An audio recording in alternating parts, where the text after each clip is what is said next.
Tolong jaga saudara-saudara Muslim kami di Uyghur. Tolong jaga saudara-saudara Muslim kami di Uyghur.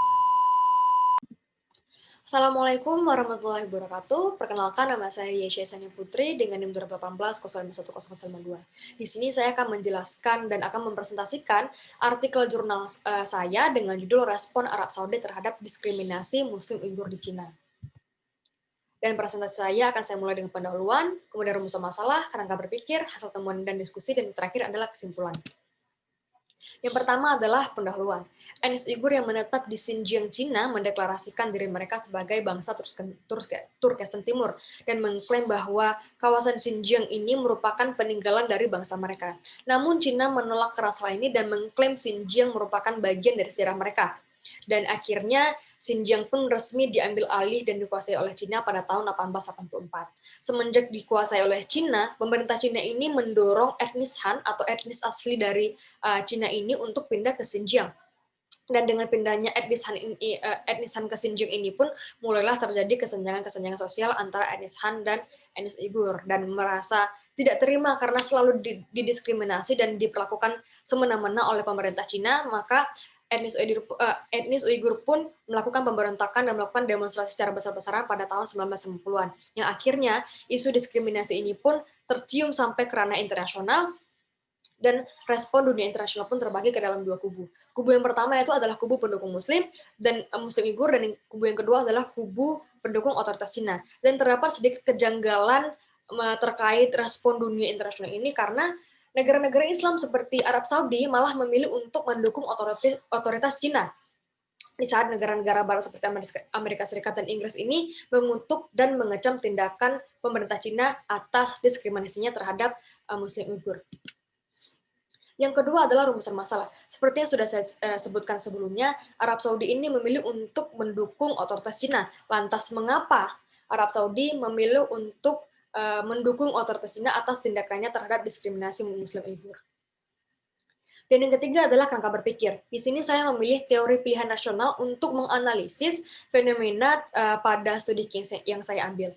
Dan teori pilihan rasional ini adalah teori pengambilan keputusan atau kebijakan luar negeri yang diatur oleh negara, di mana keputusan atau kebijakan yang diambil itu mempertimbangkan cost dan benefitnya.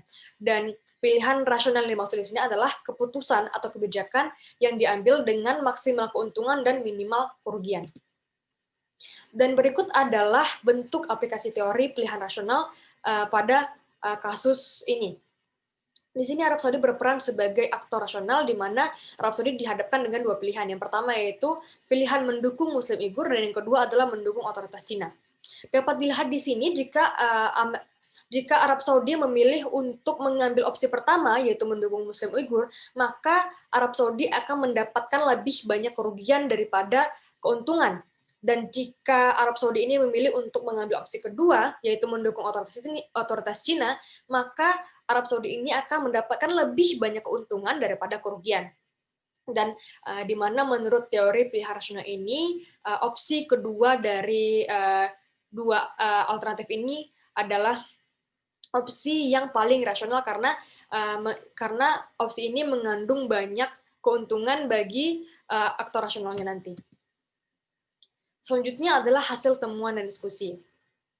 Seperti yang sudah saya jelaskan sebelumnya juga, kenapa Arab Saudi ini memilih untuk mendukung otoritas Cina, karena opsi itu adalah opsi yang paling rasional karena mengandung banyak keuntungan dari opsi tersebut. Dan kemudian alasan lainnya, kenapa Arab Saudi memilih untuk mendukung Cina, karena Arab Saudi ingin membalas budi kepada Cina karena di beberapa tahun silam, Cina memilih untuk tidak ikut menyalahkan putra mahkota dan tidak ikut mengkritik putra mahkota Arab Saudi terkait isu pembunuhan wartawan Jamal Khashoggi pada tahun 2018 silam.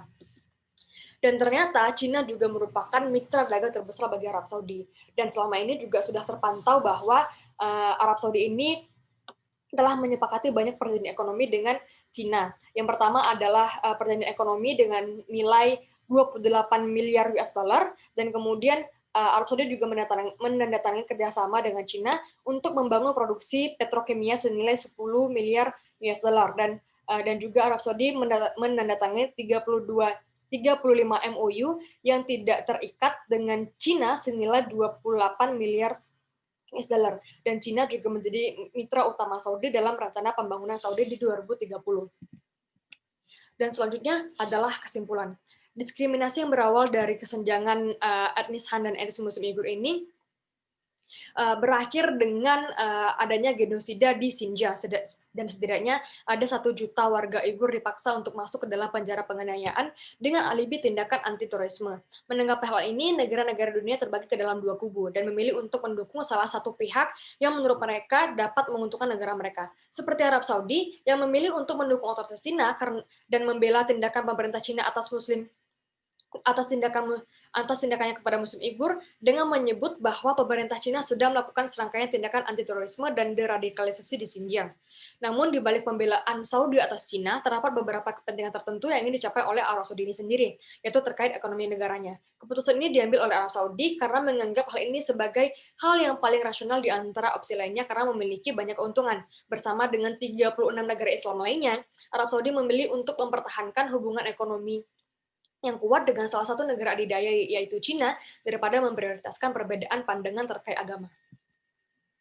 Baiklah, sekian presentasi dari saya. Lebih kurang mohon maaf. Assalamualaikum warahmatullahi wabarakatuh.